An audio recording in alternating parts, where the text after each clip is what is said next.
Depuis 1995, année de sa création, le Centre régional a vu ses missions se développer et son expertise grandir. Aujourd'hui, il constitue, par le biais du ministre des Pouvoirs locaux, un véritable outil d'aide à la gestion des pouvoirs locaux en matière de prospective budgétaire.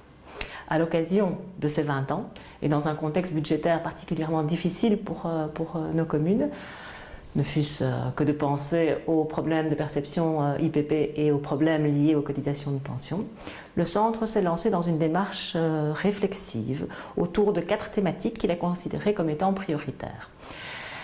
Cette démarche s'est concrétisée par 4 ateliers de réflexion auxquels participaient la DGE5, l'Union des villes et des communes, des directeurs généraux, des directeurs financiers, voire des mandataires locaux, des communes que le Centre suit dans le cadre de ses missions plan de gestion.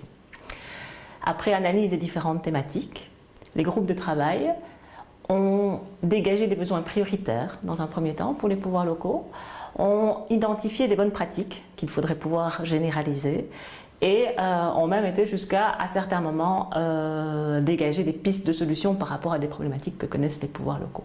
Alors, suite à tout ce travail, je souhaite vraiment remercier l'ensemble des collaborateurs du CRAC qui se sont investis dans cette réflexion et l'enthousiasme tant de la DGE5, de l'Union des villes, que des représentants des pouvoirs locaux, qui ont vraiment marqué un intérêt et apporté leur contribution et leur expertise à la réflexion. Je souhaite aussi remercier le ministre Paul Furlan et ses collaborateurs pour l'intérêt et le soutien dont il a fait état par rapport à notre démarche. Le 3e atelier organisé est la maîtrise cohérente des dépenses liées aux entités consolidées. Dans un contexte budgétaire toujours plus incertain, les villes et les communes sont contraintes de veiller à la maîtrise des différentes interventions communales au profit de leurs entités consolidées. D'où la pertinence de fixer des objectifs communs, d'anticiper les besoins et de soutenir l'ensemble de ces entités dans leur gestion quotidienne, mais également dans la mise en œuvre de leur stratégie au travers d'une collaboration accrue pour chaque service rendu aux citoyens. Le rapporteur désigné pour cet atelier est Madame Nathalie Demanet, qui est la bourgmestre de la commune d'Avlanches. Donc on m'a demandé donc de relater ici les conclusions de l'atelier organisé par le CRAC dans le cadre de ces 20 ans sur les différentes solutions que l'on pourrait apporter pour avoir plus de cohérence dans les dotations des administrations communales vers les entités consolidées, qu'elles soient je veux dire, sur le territoire communal ou pluricommunal. Parce qu'il est très important d'avoir de la cohérence dans les décisions qui sont prises, tant au niveau de la commune qu'au niveau des entités consolidées. L'important est d'avoir de la complémentarité dans les services et avoir un service de qualité donné aux citoyens, je ne veux pas dire à moindre coût. Une piste qui s'est dégagée de notre atelier de réflexion est également la globalisation des dépenses. On permettrait aux entités consolidées de prendre une meilleure conscience des décisions qu'elles prennent et du moins de l'impact financier que ces décisions ont sur la dotation communale. Une autre réflexion nous a amené à dire que, certes, la communication peut être améliorée à travers les décideurs politiques parce qu'ils siègent dans les organes de décision des entités consolidées où ils sont représentés, mais ça peut se faire également par les directeurs généraux et les directeurs financiers. Et une dernière réflexion nous a amené à nous dire qu'il fallait non seulement de la cohérence entre les administrations communales et leurs choix et les entités consolidées, mais aussi solliciter de la part des différents niveaux de pouvoir plus de cohérence dans les prescrits légaux.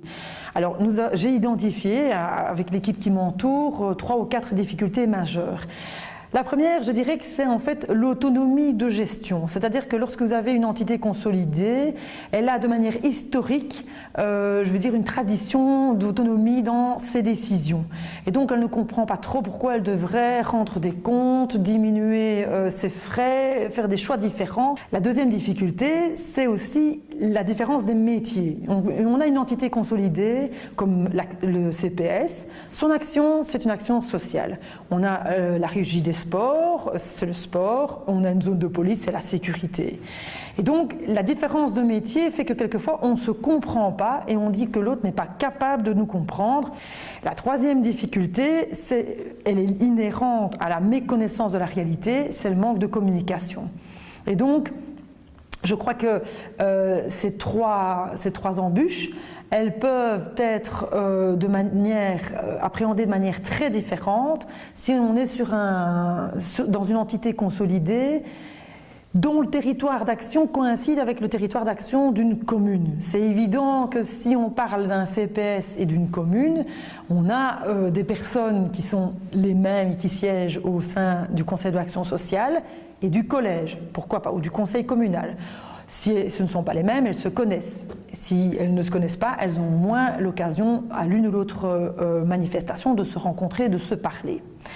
Je ne dirais pas la même chose des entités consolidées qui ont un territoire bien plus vaste et qui ont effectivement des acteurs plus nombreux et dont la réalité est tout à fait différente, telle qu'une zone de police pluricommunale ou une zone de secours, comme celle que je préside à Dinafi et qui compte 22 bourgmestres, avec des réalités territoriales, politiques et financières très différentes. Comment maîtriser l'évolution des coûts et l'évolution des dotations aux entités consolidées? Et comment concilier cela avec des priorités locales, des priorités d'action sur le plan communal? Par contre, si je prends mon exemple au niveau de la zone d'Inafi, je ne représente que 2,55% du droit de vote. Il est évident que la réalité de terrain que je connais, en ayant été contrainte de faire des économies drastiques jusqu'à du licenciement de personnes, cette réalité importe très très peu et parle très très peu aux 21 collègues qui sont au sein du conseil de zone. Je terminerai aussi en disant qu'un des modes de facilitation que nous avons identifié dans notre groupe de travail, qui est améliorer la communication, améliorer la pédagogie, eh bien, nous en avons en tout cas fait l'expérience, une expérience heureuse que j'aimerais vous faire partager, qui est celle que nous avons mise en place depuis plus de 2 ans avec les fabriques d'églises. Il y avait effectivement je vais dire un changement au niveau du décret sur la tutelle que prenaient les communes quant au budget, à l'approbation des budgets et des comptes des fabriques d'églises. Eh bien, nous avons profité de ce moment pour dire allez, on va voir enfin ensemble les fabriciens, voir comment intégrer cette nouvelle donne législative dans notre quotidien. Alors, après cette communication, il y avait bien entendu la notion d'équité.